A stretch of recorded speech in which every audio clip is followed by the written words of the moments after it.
The Oversoul by Ralph Waldo Emerson. But souls that of his own good life partake, he loves as his own self, dear as his eye. They are to him, he'll never them forsake. When they shall die, then God himself shall die. They live in blessed eternity. Henry Moore. Space is ample east and west, but two cannot go abreast, cannot travel in it two. Yonder masterful cuckoo crowds every egg out of the nest. Quick or dead except his own, a spell is laid on sod and stone. Night and day have been tampered with, every quality and pith surcharged and sultry with a power that works its will on age and hour.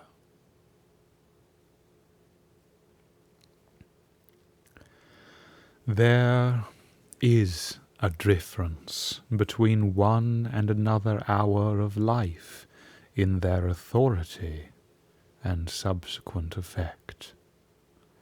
Our faith comes in moments. Our vice is habitual. Yet there is a depth in those brief moments which constrains us to ascribe more reality to them than to all other experiences. For this reason the argument which is always forthcoming to silence those who conceive extraordinary hopes of man, namely, the appeal to experience, is forever invalid and vain. We give up the past to the objector, and yet we hope. We must explain this hope. We grant that human life is mean, but how did we find out that it was mean? What is the ground of this uneasiness of ours, of this old discontent?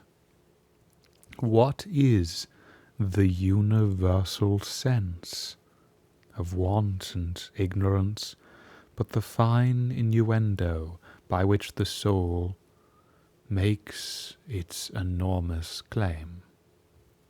Why do men feel that the natural history of man has never been written, but he is always leaving behind what you have said of him, and it becomes old and books of metaphysics worthless?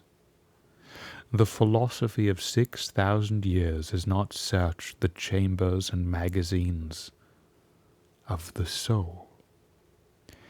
In its experiments there has always remained, in the last analysis, a residuum it could not resolve.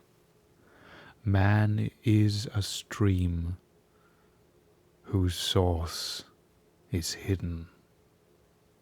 Our being is descending into us from we know not whence.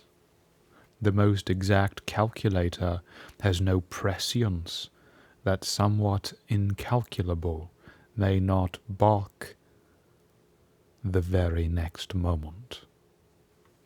I am constrained every moment to acknowledge a higher origin for events than the will I call mine.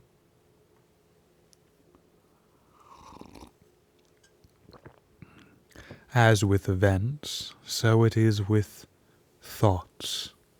When I watch that flowing river, which out of regions I see not pours for a season its streams into me, I see that I am a pensioner, not a cause, but a surprised spectator of this ethereal water, that I desire and look up and put myself in the attitude of reception. But from some alien energy the visions come. The supreme critic on the errors of the past and the present, and the only prophet of that which must be, is that great nature in which we rest as the earth lies in the soft arms of the atmosphere. That unity, that over-soul, within which every man's particular being is contained and made one with all other. That common heart of which all sincere conversation is the worship, to which all right action is submission, that overpowering reality which confutes our tricks and talents, and constrains everyone to pass for what he is, and to speak from his character and not from his tongue, and which evermore tends to pass into our thought and hand and become wisdom and virtue and power and beauty. We live in succession, in division, in parts and particles. Meantime, within man the soul is the soul of the whole, the wise silence, the universal beauty, to which every part and particle is equally related, the eternal One. And this deep power in which we exist, and whose beatitude is all accessible to us, is not only self-sufficing and perfect in every hour, but the act of seeing and the thing seen, the seer and the spectacle, the subject and the object are one. We see the world piece by piece as the sun, the moon, the animal, the tree, but the whole, of which these are the shining parts, is the soul.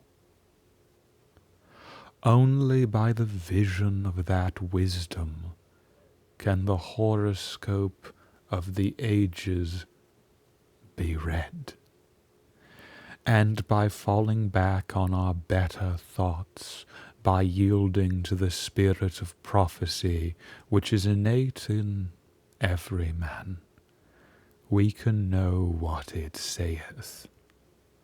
Every man's words who speaks from that life must sound vain to those who do not dwell in the same thought. On their own part, I dare not speak for it. My words do not carry its august sense. They fall short and cold. Only itself can inspire whom it will, and behold, their speech shall be lyrical and sweet, and universal as the rising of the wind. Yet I desire, even by profane words, if I may not use sacred to indicate the heaven of this deity, and to report what hints I have collected of the transcendent simplicity and energy of the highest law. If we consider what happens in conversation, in reveries, in remorse, in times of passion, in surprises, in the instruction of dreams, wherein often we see ourselves in masquerade, the droll disguises only magnifying and enhancing a real element and forcing it on our distant notice, we shall catch many hints that will broaden and lighten into knowledge of the secret of nature. All goes to show that the soul in man is not an organ, but animates and exercises all the organs.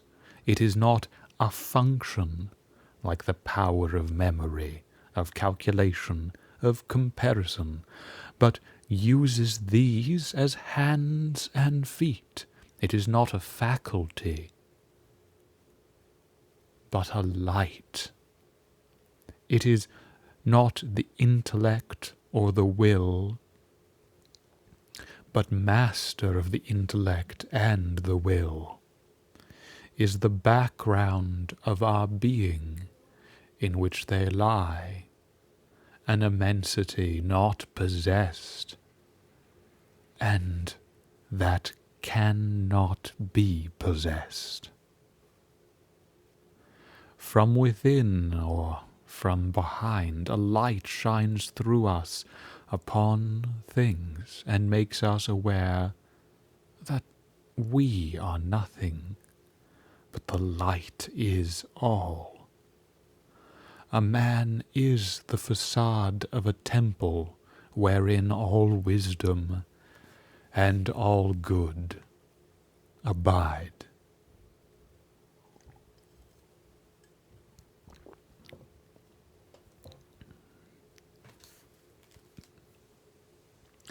What we commonly call man, the eating, drinking, planting, counting man, does not, as we know him, represent himself, but misrepresents himself.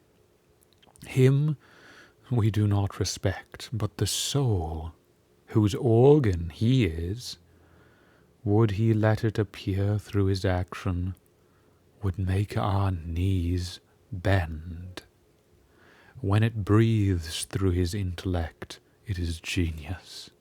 When it breathes through his will, it is virtue. When it flows through his affection, it is love. And the blindness of the intellect begins when it would be something of itself. The weakness of the will begins when the individual would be something of himself. All reform aims in some one particular to let the soul have its way through us. In other words, to engage us to obey. Of this pure nature every man is at some time sensible. Language cannot paint it with his colours. It is too subtile. It is undefinable, unmeasurable, but we know that it pervades and contains. We know that all spiritual being is in man. A wise old proverb says, God comes to see us without bell. That is, there is no screen or ceiling between our heads and the infinite heavens. so is there no bar or wall in the soul where man, the effect, ceases, and God, the cause, begins. The walls are taken away. We lie open on one side to the deeps of spiritual nature, to the attributes of God. Justice we see and know, love, freedom, power. These natures no man ever got above, but they tower over us, and most in the moment when our interests tempt us to wound them. The sovereignty of this nature whereof we speak is made known by its independency of those limitations which circumscribe us on every hand. The soul circumscribes all things. As I have said, it contradicts all experience. In like manner it abolishes time and space. The influence of the senses has in most men overpowered the mind to that degree that the walls of time and space have come to look real and insurmountable, and to speak with levity of these limits in the world is the sign of insanity. Yet time and space are but inverse measures of the force of the soul.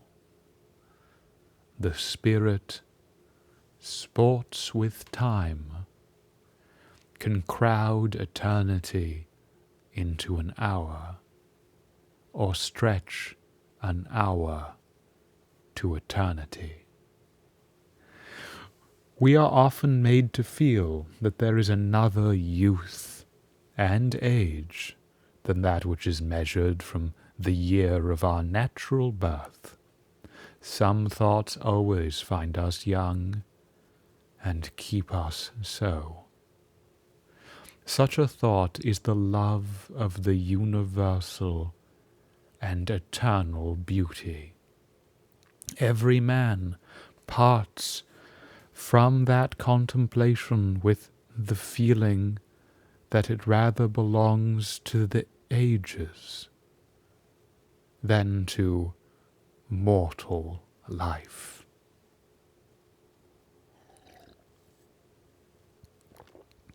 The least activity of the intellectual powers redeems us in a degree from the conditions of time. In sickness, in languor, give us a strain of poetry or a profound sentence, and we are refreshed. Or produce a volume of Plato or Shakespeare, or remind us of their names, and instantly we come into a feeling of longevity. See how the deep divine thought reduces centuries and millenniums, and makes itself present through all ages. Is the teaching of Christ less effective now than it was when first his mouth was opened? The emphasis of facts and persons in my thought has nothing to do with time, and so always the soul's scale is one, the scale of the senses and the understanding is another. Before the revelations of the soul, time, space, and nature shrink away. In common speech we refer all things to time, as we habitually refer the immensely sundered stars to one concave sphere.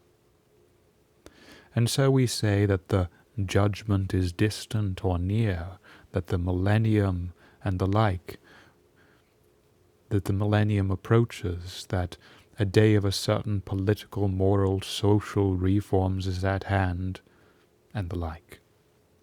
When we mean that in the nature of things, one of the facts we contemplate is eternal and fugitive, the other is permanent and connate with the soul. The things we now esteem fixed shall one by one detach themselves like ripe fruit from our experience, and fall. The wind shall blow them, none knows whither. The landscape, the figures, Boston, London, are facts as fugitive as any institution past, or any whiff of mist or smoke, and so is society, and so is the world. The soul looketh steadily forwards, creating a world before her, leaving worlds behind her. She has no dates, nor rights, nor persons, nor specialties, nor men. The soul knows only the soul. The web of events is the flowing robe in which she is clothed.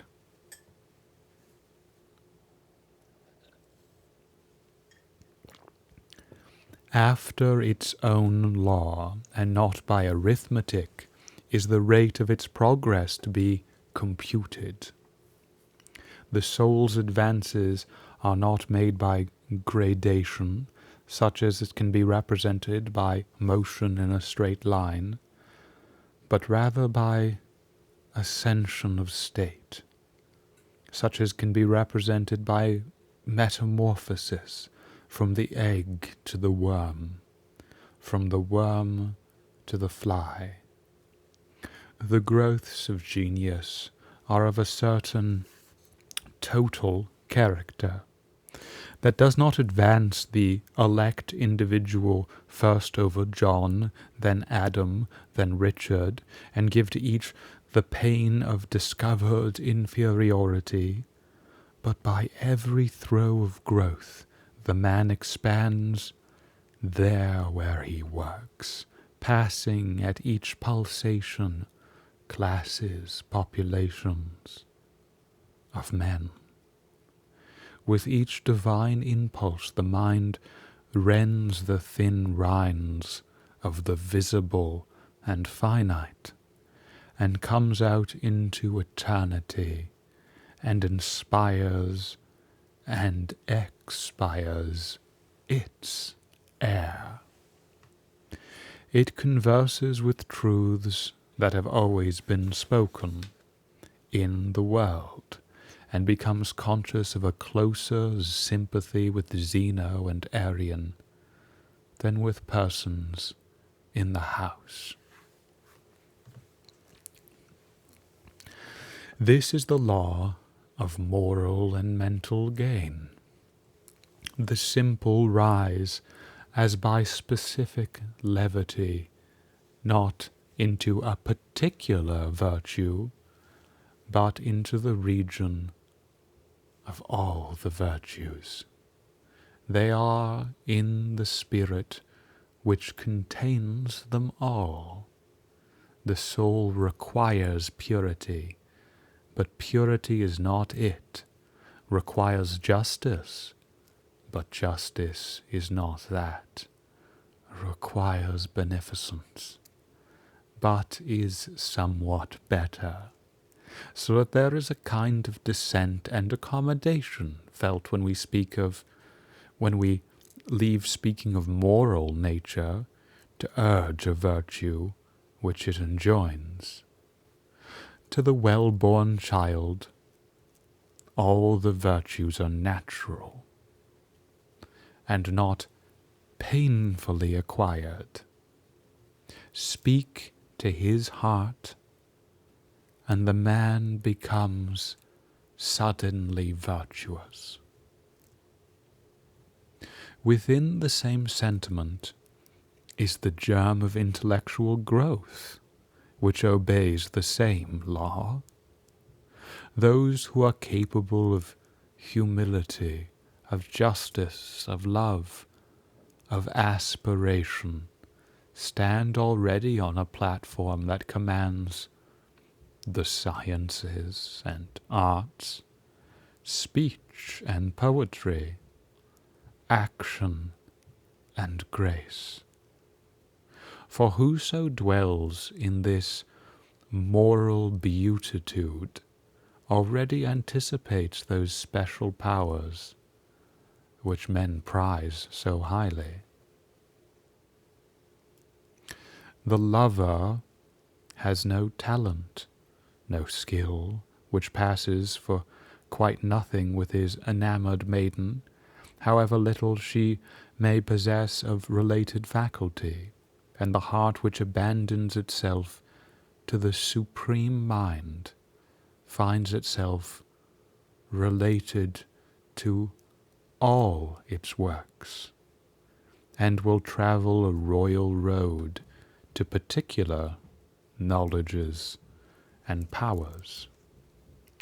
In ascending to this primary and aboriginal sentiment, we have come from our remote station on the circumference instantaneously to the centre of the world, where, as in the closet of God, we see causes and anticipate the universe, which is but a slow effect.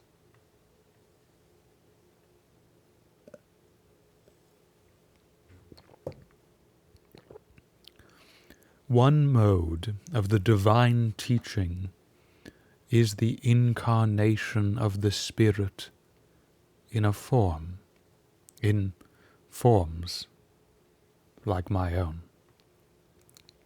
I live in society with persons who answer to thoughts in my own mind, or express a certain obedience to the great instincts to which I live. I see its presence to them. I am certified of a common nature, and these other souls, these separate selves, draw me as nothing else can.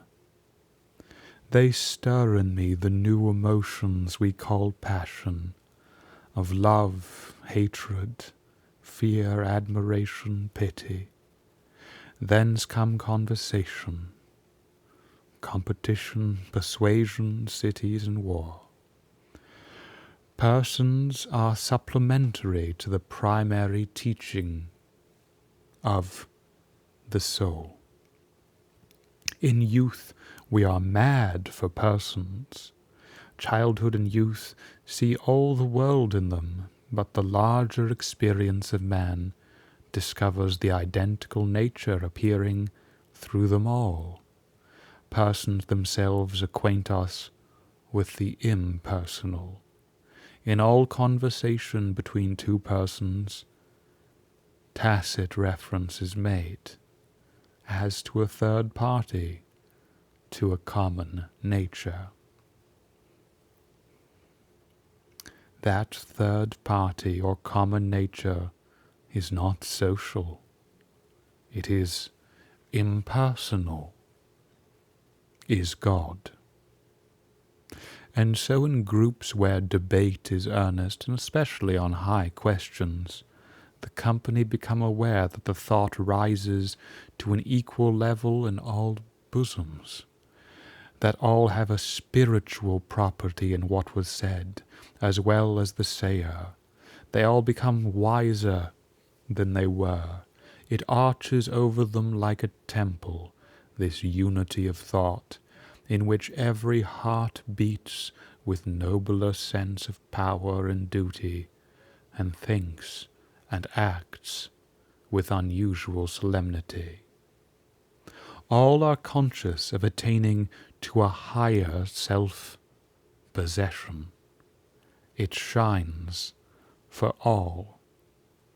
There is a certain wisdom of humanity, which is common to the greatest men as with the lowest, and which our ordinary education often labors to silence and obstruct. The mind is one, and the best minds who love truth for its own sake think much less of property in truth. They accept it thankfully everywhere, and do not label or stamp it with any man's name, for it is theirs long beforehand and from eternity. The learned and the studious of thought have no monopoly of wisdom. Their violence of direction in some degree disqualifies them to think truly.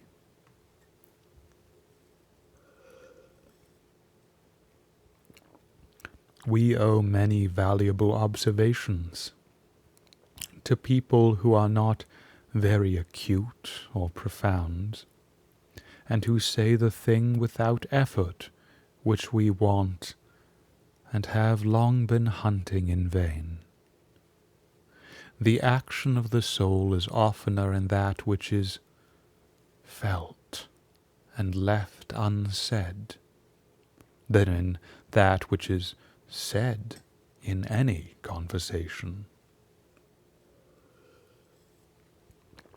It broods over every society, and they unconsciously seek for it in each other. We know better than we do. We do not yet possess ourselves, and we know at the same time that we are much more. I feel the same truth how often in my trivial conversation with my neighbors, that somewhat higher in each of us overlooks this byplay, and Jove nods to Jove from behind each of us.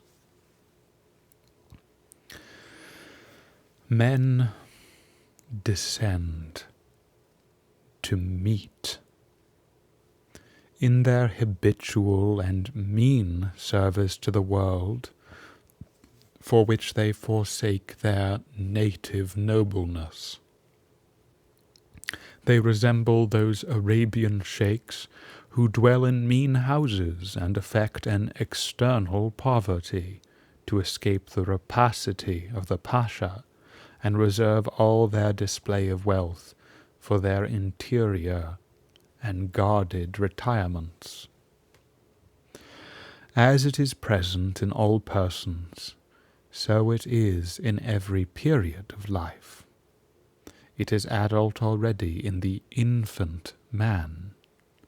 In my dealing with my child, my Latin and Greek, my accomplishments and my money stead me nothing, but as much soul as I have avails. If I am willful, he sets his will against mine, 1 for 1, and leaves me, if I please, the degradation of beating him by my superiority of strength. But if I renounce my will and act for the soul, setting that up as umpire between us two, out of his young eyes look the same soul. He reveres and loves with me. The soul is the perceiver and revealer of truth. We know truth when we see it, Let skeptic and scoffer say what they choose. Foolish people ask you, when you have spoken, what they do not wish to hear. How do you know it is truth, and not an error of your own? We know truth when we see it. From opinion, as we know when we are awake, that we are awake. It was a grand sentence of Emanuel Swendenborg, which would alone indicate the greatness of that man's perception. It is no proof of a man's understanding to be able to affirm whatever he pleases, but to be able to discern that what is true, and that what is false is false. This is the mark and character of intelligence. In the book I read, the good thought returns to me, as every truth will, the image of the whole soul. To the bad thought which I find in it, the same soul becomes a discerning, separating sword, and lops it away. We are wiser than we know. If we will not interfere with our thought, but will act entirely, or see how the thing stands in God, we know the particular thing and everything and every man. For the Maker of all things and all persons stands behind us and casts his dread omniscience through us over things. But beyond this recognition of its own in particular passages of the individual's experience, it also reveals truth.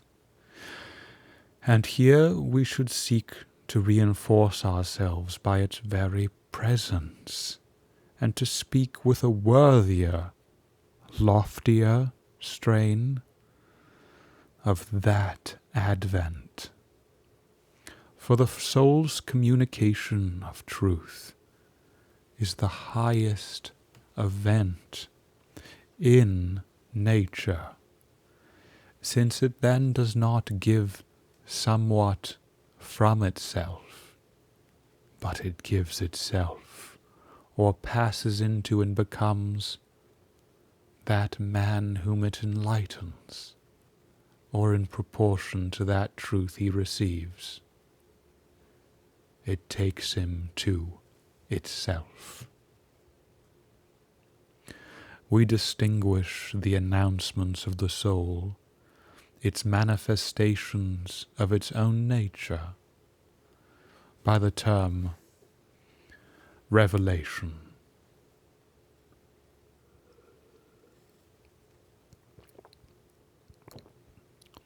These are always attended by the emotion of the sublime, for this communication is an influx of the divine mind into our mind. It is an ebb of the individual rivulet before the flowing surges of the sea of life. Every distinct apprehension of this central commandment agitates men with awe and delight.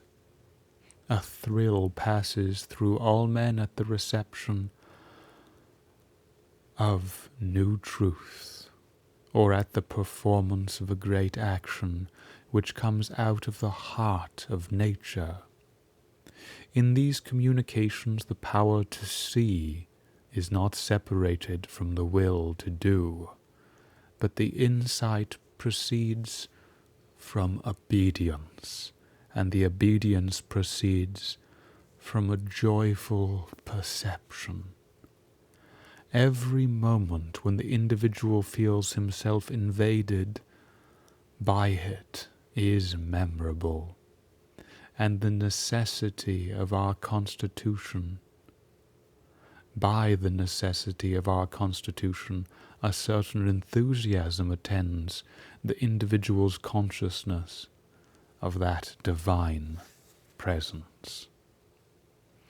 The character and duration of this enthusiasm vary with the state of the individual, from an ecstasy and trance and prophetic inspiration, which is its rarer appearance, to the faintest glow of virtuous emotion, in which form it warms like our household fires, all the families and associations of men, and makes society possible.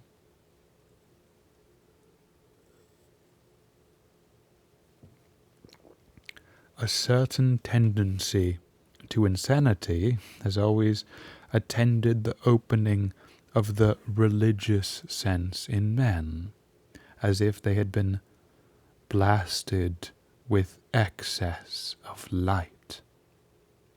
The trances of Socrates, the union of Plotinus, the vision of Porphyry, the conversion of Paul, the aurora of Behmen, the convulsions of George Fox and his Quakers, the illumination of Swendenborg are of this kind. What was, in the case of these remarkable persons, a ravishment, has, in innumerable instances in common life, been exhibited in a less striking manner. Everywhere the history of religion betrays a tendency to enthusiasm. The rapture of the Moravian and the Quietist, the opening of the eternal sense of the Word. In the language of the New Jerusalem Church, the revival of the Calvinistic churches, the experiences of the Methodists, are varying forms of that shudder of awe and delight with which the individual soul always mingles with the universal soul. The nature of these revelations is the same. They are perceptions of the absolute law. They are solutions of the soul's own questions. They do not answer the questions which the understanding asks. The soul answers never by words, but by the thing itself that is inquired after. Revelation is the disclosure of the soul. The popular notion of a revelation is that it is a telling of fortunes.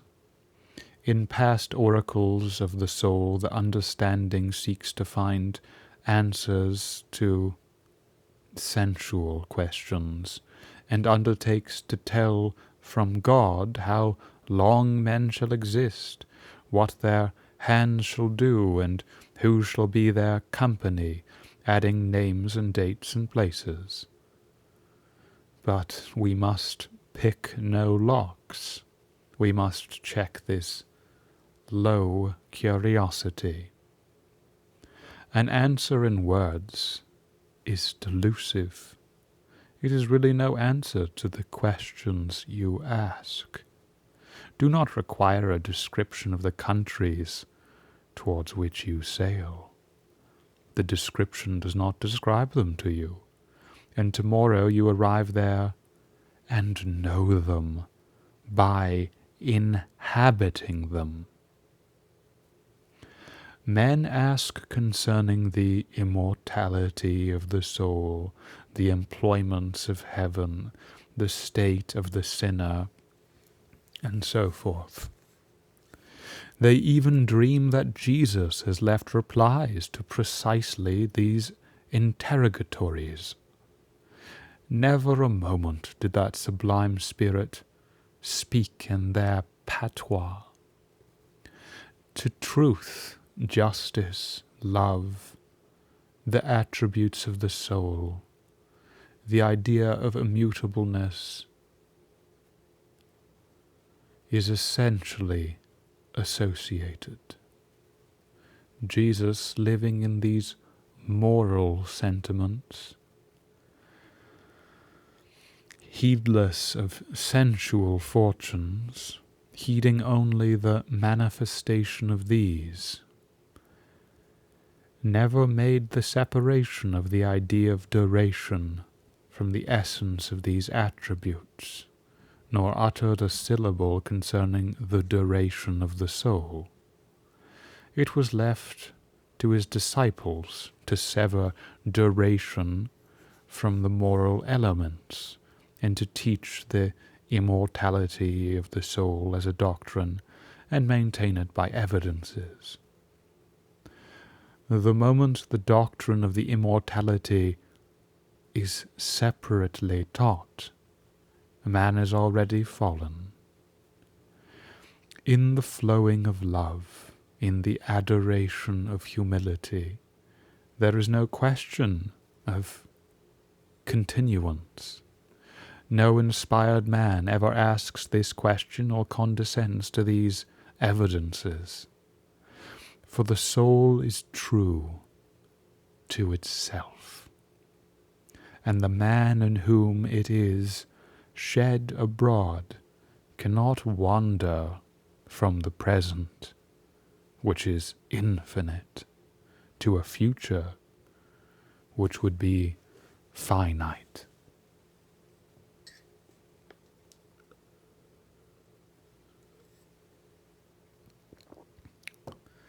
These questions, which we lust to ask about the future, are a confession of sin.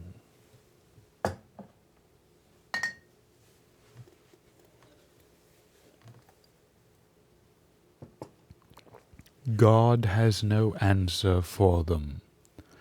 No answer in words can reply to a question of things. It is not in an arbitrary decree of God, but in the nature of man, that a veil shuts down on the facts of tomorrow. For the soul will not have us read any other cipher than that of cause and effect. By this veil which curtains events, it instructs the children of men to live in today. The only mode of obtaining an answer to these questions of the senses is to forego all low curiosity, and accepting the tide of being which floats in us into the secret of nature, work and live, work and live, and all unawares the advancing soul has built and forged for itself a new condition, and the question and the answer are one.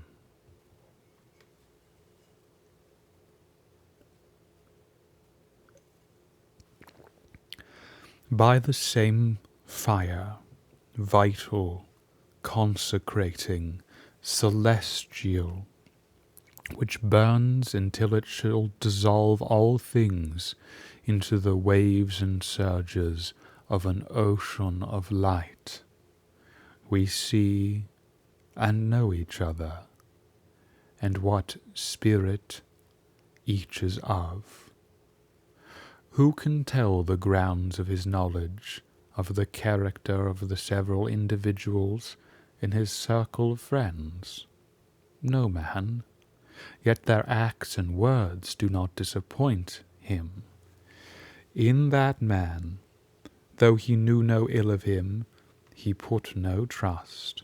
In that other, though they had seldom met, authentic signs had yet passed to signify that he might be trusted as one who had an interest in his own character.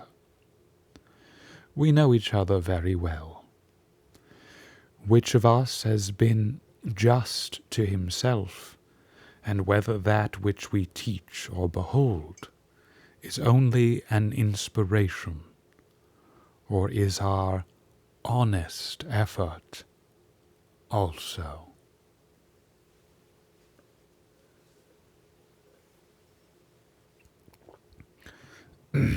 We are all discerners of spirits. That diagnosis lies aloft in our life or unconscious power. The intercourse of society, its trade, its religion, its friendships, its quarrels, is one wide judicial investigation of character. In full court or in small committee, or confronted face to face, accuser and accused, men offer themselves to be judged. Against their will they exhibit those decisive trifles by which character is read. But who judges? And what? Not our understanding. We do not read them by learning or craft.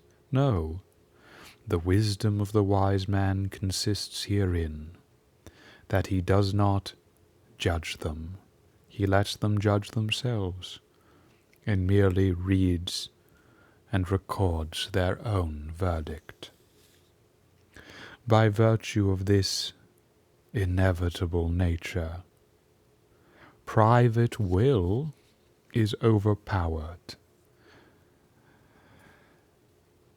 and meager our efforts or our imperfections, your genius will speak from you, and mine from me. That which we are, we shall teach, not voluntarily, but involuntarily. Thoughts come into our minds by avenues which we never left open, and thoughts go out of our minds through avenues which we never voluntarily opened. Character teaches over our head. The infallible index of true progress is found in the tone the man takes. Neither his age, nor his breeding, not company, nor books, nor actions, nor talents, nor altogether can hinder him from being deferential to a higher spirit than his own. If he have not found his home in God, his manners, his forms of speech, the turn of his sentences, the build, shall I say, of all his opinions will involuntarily confess it. Let him brave it out how he will. If we have found his center, the deity will shine through him, through all the disguises of ignorance, of ungenial temperament, of unfavorable circumstance. The tone of seeking is one, and the tone of having is another. The great distinction between teachers sacred or literary, between poets like Herbert and poets like Pope, between philosophers like Spinoza, Kant, and Coleridge, and philosophers like Locke, Paley, Mackintosh, and Stewart, between men of the world who are reckoned accomplished talkers, and here and there a fervent mystic, prophesying half insane under the infinitude of his thought, is that one class speaks from within, or from experience, as parties and possessors of the fact, and the other class from without, as spectators merely, or perhaps as acquainted with the fact on the evidence of a third persons. It is of no use to preach to me from without. I can do that too easily myself. Jesus speaks always from within, and in a degree that transcends all others. In that is the miracle. I believe beforehand that it ought so to be. All men stand continually in the expectation of the appearance of such a teacher. But if a man do not speak from within the veil, where the word is one with that which it tells of,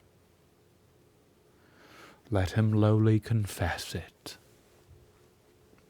The same omniscience flows into the intellect and makes what we call genius. Much of the wisdom of the world is not wisdom, and the most illuminated class of men are no doubt superior to literary fame, and are not writers. Among the multitude of scholars and authors, we feel no hallowing presence. We are sensible of a knack and skill, rather than of inspiration. They have a light and know not whence it comes, and call it their own. Their talent is some exaggerated faculty, some overgrown member, so that their strength is a disease. In these instances, the intellectual gifts do not make the impression of virtue, but almost of vice, and we feel that a man's talents stand in the way of his advancement in truth.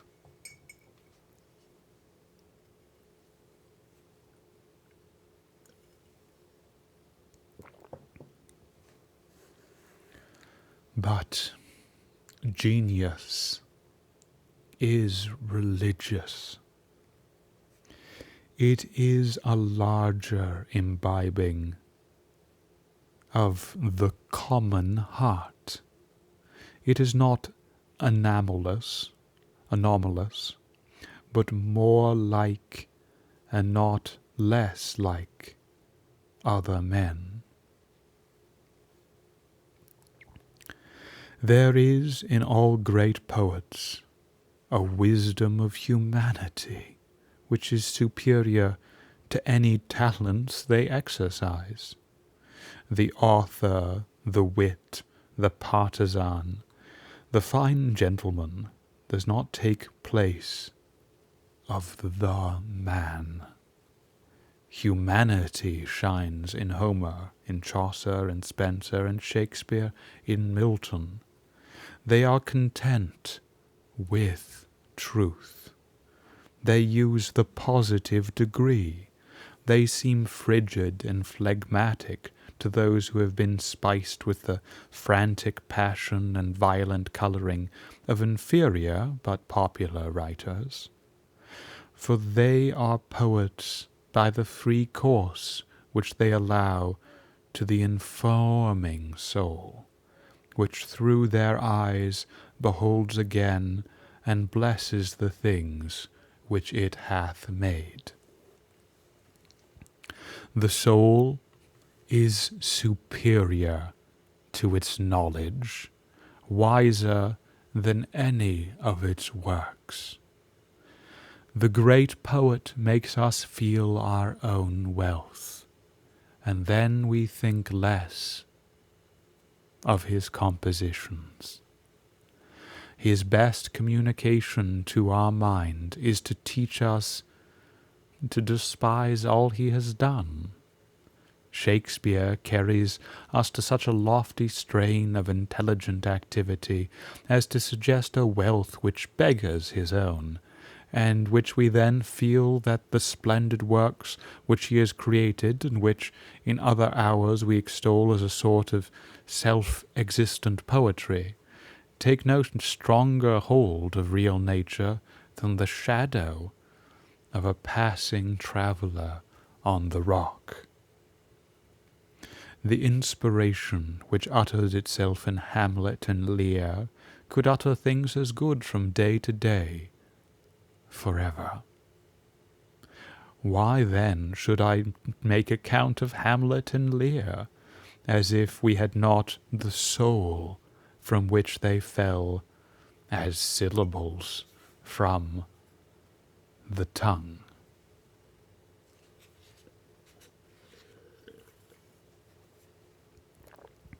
This energy does not descend into individual life on any other condition than entire possession.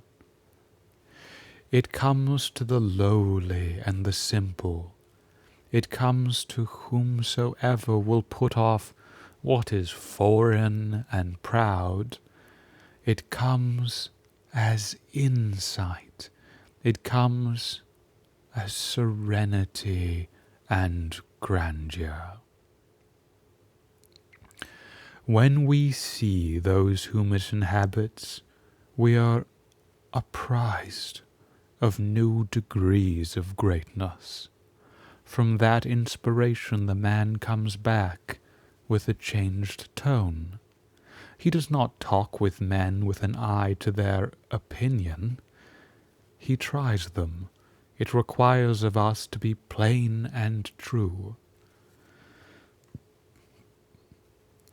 The vain traveller attempts to embellish his life by quoting my lord and the prince and the countess, who thus said or did to him. The ambitious vulgar show you their spoons and brooches and rings, and preserve their cards and compliments. The more cultivated, in their account of their own experience, cull out the pleasing, poetic circumstance, the visit to Rome, the man of genius they saw, the brilliant friend they know. Still further on, perhaps, the gorgeous landscape, the mountain lights, the mountain thoughts they enjoyed yesterday, and so seek to throw a romantic colour over their life.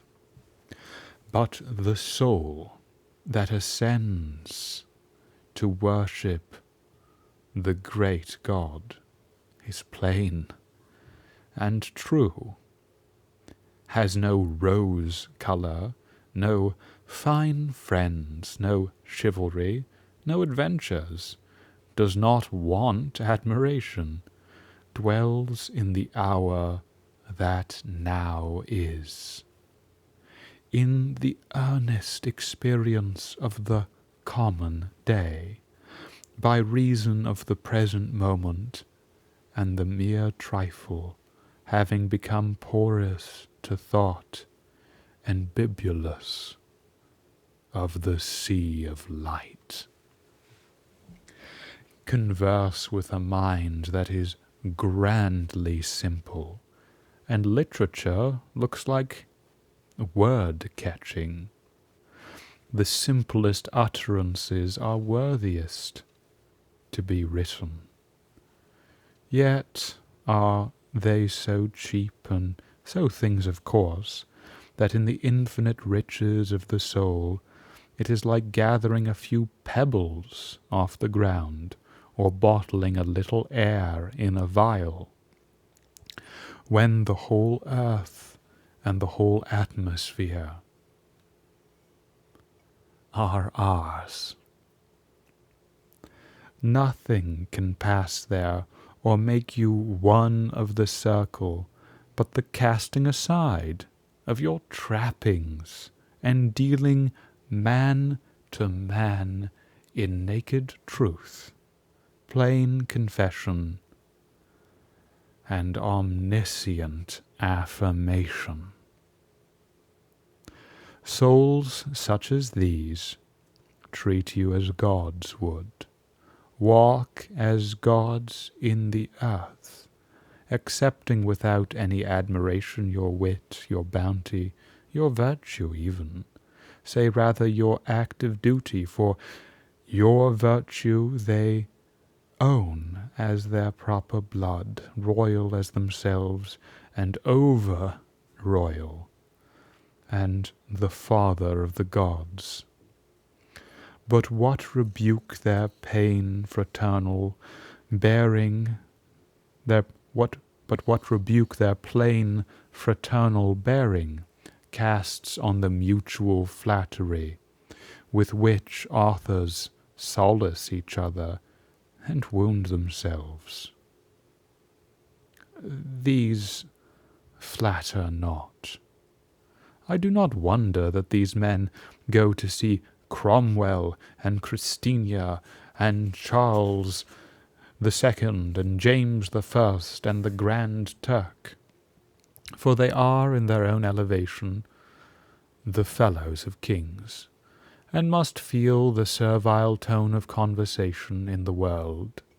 They must always be a godsend to princes, for they confront them a king to a king, without ducking or concession, and give a high nature the refinement and satisfaction of resistance, of plain humanity, of even companionship, and of new ideas.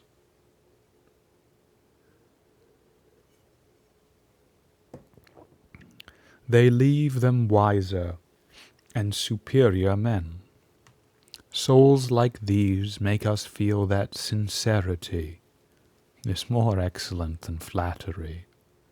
Deal so plainly with man and woman as to constrain the utmost sincerity and destroy all hope of trifling with you. It is the highest compliment you can pay. Their highest praising, says Milton, is not flattery, and their plainest advice is a kind of praising. Ineffable is the unison of man and God.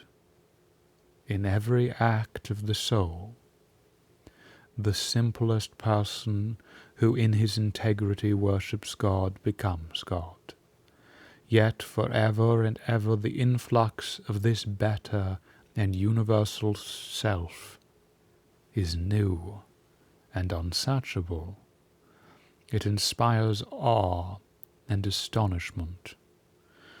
How dear, how soothing to man arises the idea of God, peopling the lonely place, effacing the scars of our mistakes and disappointments.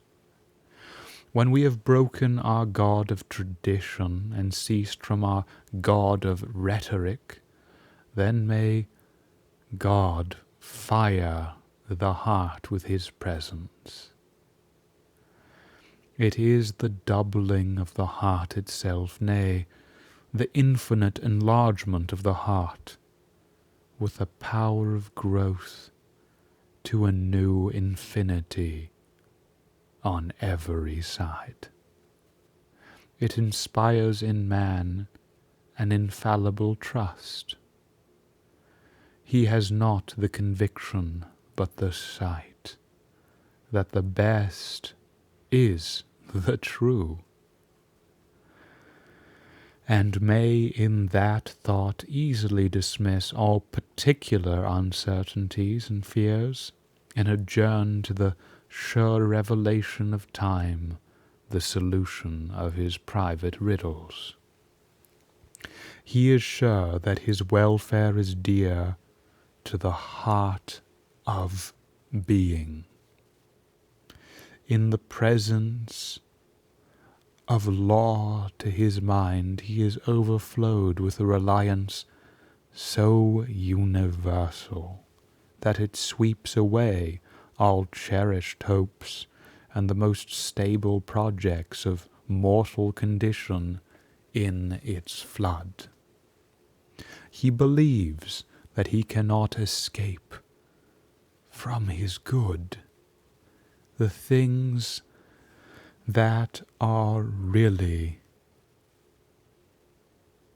for thee gravitate to thee. You are running to seek your friend. Let your feet run, but your mind need not. If you do not find him, you will not acquiesce that it is best you should not find him. For there is a power which, as it is in you, is in him also, and could therefore very well bring you together, if it were for the best.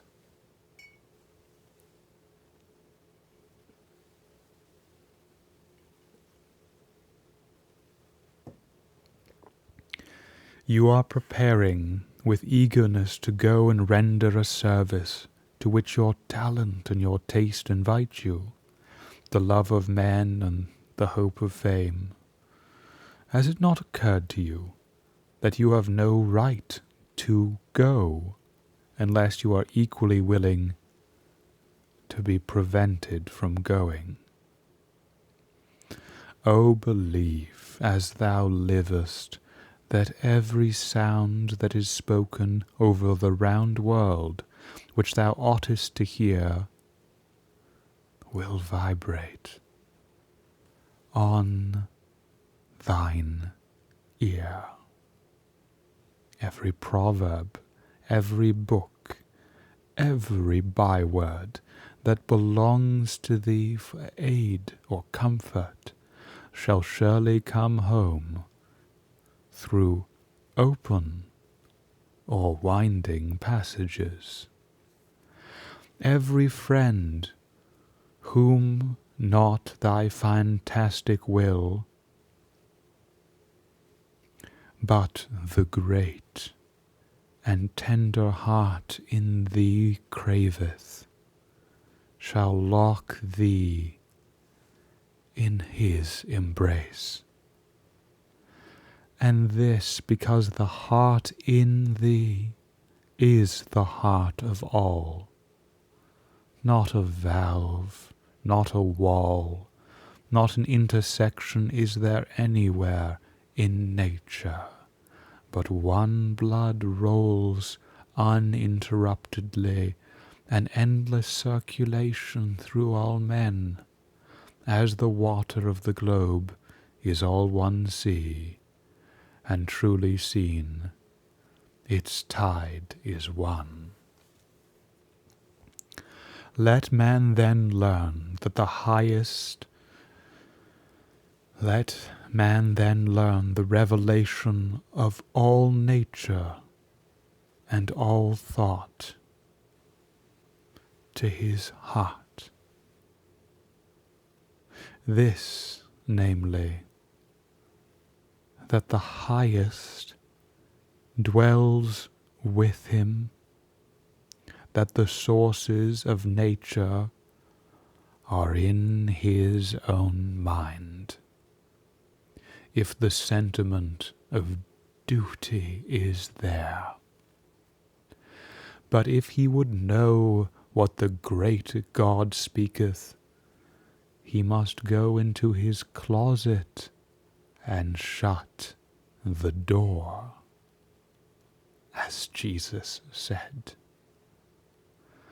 God will not make himself manifest to cowards. He must greatly listen to himself, withdrawing himself from all the accents of other men's devotion. Even their prayers are hurtful to him until he have made his own. Our religion vulgarly stands on numbers of believers. Whenever the appeal is made, no matter how indirectly, to numbers, proclamation is then and there made that religion is not. He that finds God a sweet enveloping thought to him never counts his company. When I sit in that presence, who shall dare to come in? When I rest in perfect humility, when I burn with pure love, what can Calvin or Swendenberg say. It makes no difference whether the appeal is to numbers or to one. The faith that stands on authority is not faith.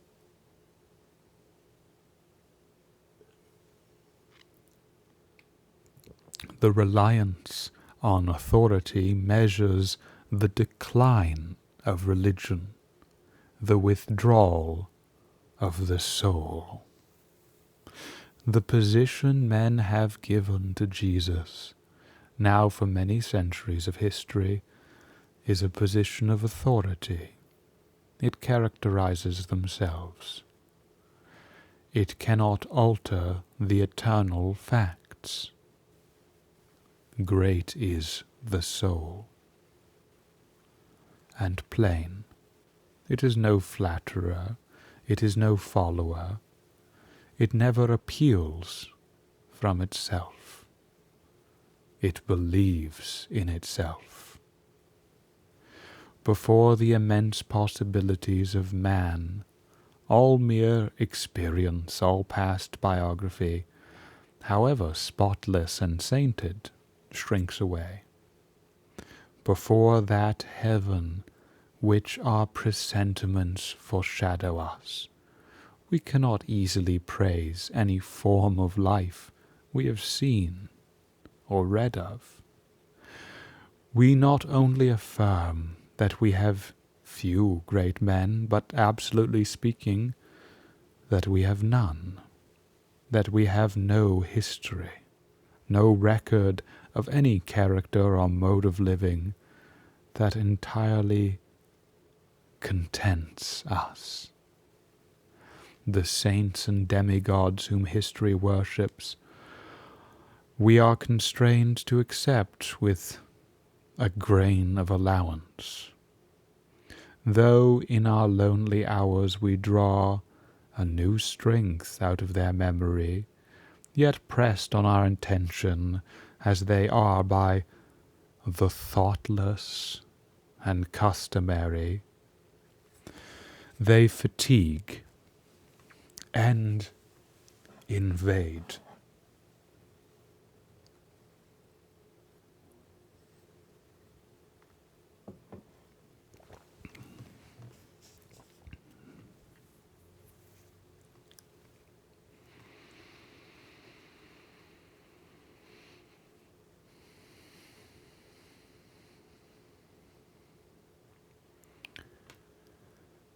Pressed on our attention as they are by the thoughtless and customary, they fatigue and invade.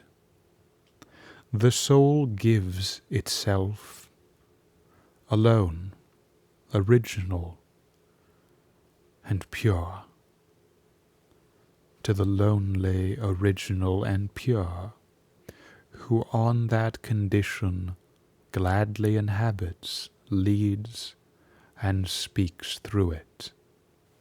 Then it is glad, young, and nimble. It is not wise, but it sees through all things. It is not called religious, but it is innocent. It calls the light its own, and feels that the grass grows and the stone falls by a law inferior to and dependent on its nature. Behold, it saith, I am born into the great, the universal mind. I, the imperfect, adore my own perfect. I am somehow receptive of the great soul, and thereby I do overlook the sun and the stars, and feel them to be the fair accidents and effects which change and pass. More and more the surges of everlasting nature enter into me, and I become public and human in my regards and actions.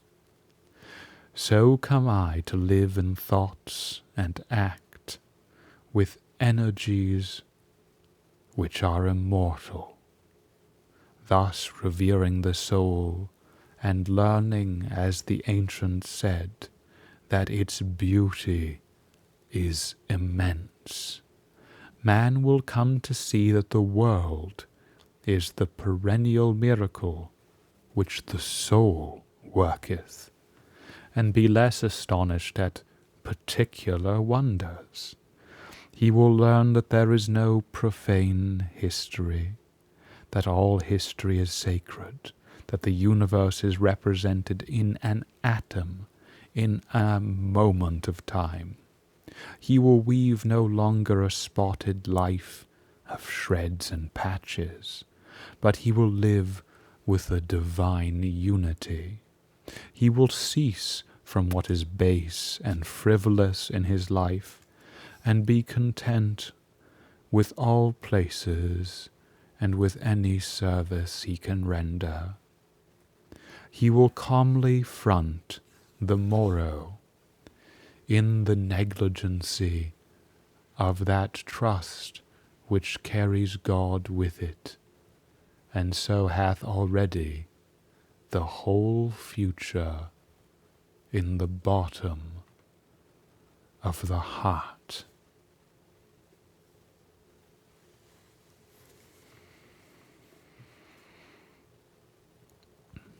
End of the Oversoul by Ralph Waldo Emerson.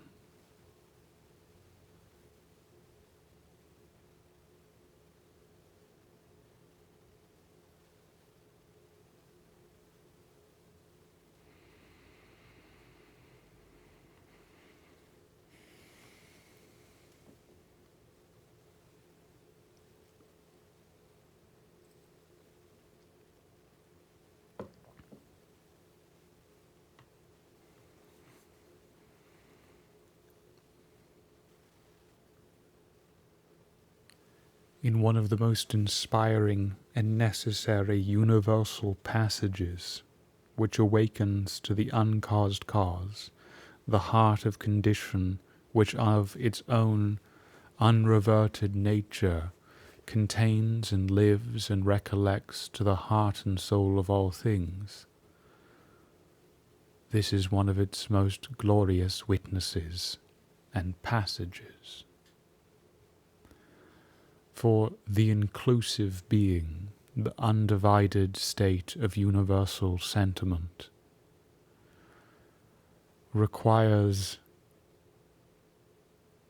that which animates it to be piously, integrally, filled and fueled and felt, to live in its abundance of presence unto itself, and not to be a borrowed light in nature, to relate through that which exists and communicates itself through it, but which it does not append itself onto as an accidental state of comprising, and so no more compulsion from without, but marvel and realization to the omnific and universal and entire from within, and the reflection and communion of this with deeper scales of instance and grace. Make this a most precious witness of this universal and resident significance of its own imparting.